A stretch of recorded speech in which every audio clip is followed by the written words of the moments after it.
This was all masterfully planned and executed. During the Civil War, the Constitutional Republic abandoned Congress, which forced President Lincoln to issue martial law.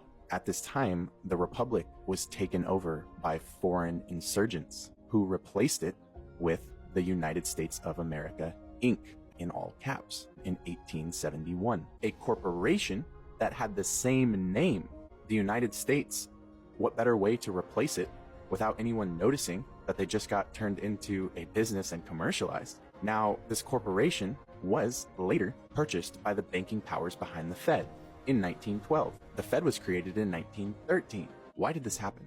Well, the US was bankrupt when we sold the United States to foreign banking cartels, if you will. Salvage liens were placed on every asset. Check this out, including the people of the new federalized states. Now let's fast forward to 1933. An income tax was placed on the people to pay these foreign bankers who own the IMF, which owns the IRS. Look into what the IRS actually is. Who is the IMF owned by? You got to follow the money. Who funds it? It's the same people that own the United States Inc. Same few families, and they're not American. So when I say foreign insurgents, that's what I mean. So 1933, USA Inc. goes bankrupt. An income tax is placed on its people.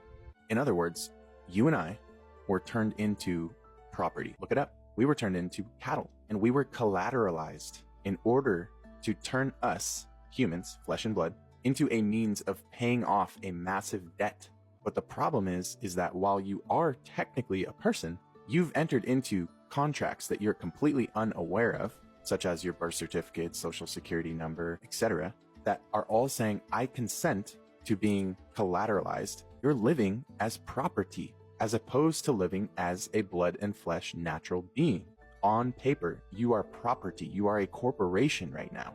You might be hearing this and thinking, we're fucked. We're property? Are you kidding me? And that's true. And property doesn't have rights. But here is both the blessing and the curse. There are multiple of you. Just like there's multiple United States of Americas. Sleight of hand, remember? What hat do they want to wear?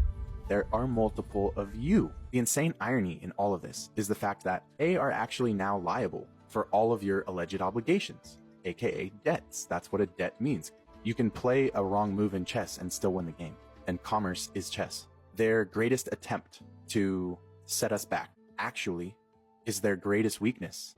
How can we owe debt if the United States is liable for all of its property? If we're its property, then it's the United States' burden to pay our debt. And that is exactly what the law says. I'm going to leave you guys with two different codes that I highly recommend you look into. First is going to be the House Joint Resolution Act 192. And when that occurred, the dollar was turned into what is called Federal Reserve debt notes. So if we're being asked to pay debts, but all we are given from the system is debt notes, aka fiat money, to pay back those debts, how can we pay a debt with a debt? I just want you to sit with that. They never gave you lawful money. They never gave you gold. They never gave you silver. The other side of it is looking into 18 USC 8, 18 United States Code 8. You're going to come to find out that that's literally telling you that the United States is liable for all debt. All of your debt, the United States is liable for it. How can you pay a debt with debt notes? Don't let that go over your head. They already got paid. Whoever's coming after you, saying you owe a debt, whatever, they already got paid. Why would you be paying it twice? Common law, a completely different, higher level set of law that comes from God, the Creator, is for a natural blood and flesh man. And yet you have been following legal law. You are. Unless y'all rise up, nothing's going to change. Y'all will never fucking rise up because you have no idea. You think you rose up. I don't care how rich and famous you are, you're still somebody's bitch. You're still on contract. And if any time they start treating you different, it's like getting on a plane and taking off, signing a contract. Because halfway through the flight, if you don't like the changes, what are you going to do? Jump off? Go ahead, jump. You'll die. They cloned you. They cloned the freeways. They cloned fucking the United States a long time ago. It's like when you were born. They took a copy of your footprint. They don't give a fuck about your footprint. They took a copy of your fucking soul and recreated your name in all capitals. Now you're cloned. Through the Trinity aspect of the United States, the Trinity government. It's connected from Washington, D.C. to London to the Vatican. A big pyramid over the fucking ocean, where the Pirates of the Caribbean come and take all your fucking gold and put it in offshore Caribbean accounts. Y'all got jacked a long time ago. The fucking Titanic, dude, they killed the whole treasury on the Titanic because the Federal Reserve wanted to make our money and the treasury said no. So they went and built a ship and then cloned it and then invited the whole treasury aboard that motherfucker and they hit it with a torpedo and told everybody it was a fucking iceberg, and they got away with that because William Randolph Hearst owned all the paper mills, which means he had all the news media in his fucking pocket, and they lied to y'all and took your shit over. Kennedy tried to sign Executive Order 011111 or 1000, I can't remember. But that gave all the power of printing money back to the treasury, and then he died 2 weeks later. It's not a fucking joke. Y'all are fucking gone. Y'all are long fucking gone because you consistently want to hate on each other through gender warfare and class warfare and race warfare and all these other motherfucking pitting police against citizens and everything because nobody's fucking smart enough to see what's going on. Just the same way they took over and killed the treasury, they fucking killed a bunch of important people on 9/11. And they took your fucking rights with the Patriot Act. They tried to pass the Patriot Act when Clinton was in, when the Alfa Romeo building got bombed. It wasn't fertilizer, that was a nuke. That shit extruded the rebar 16 feet longer than its original length. Not enough Americans died, so the Patriot Act didn't pass.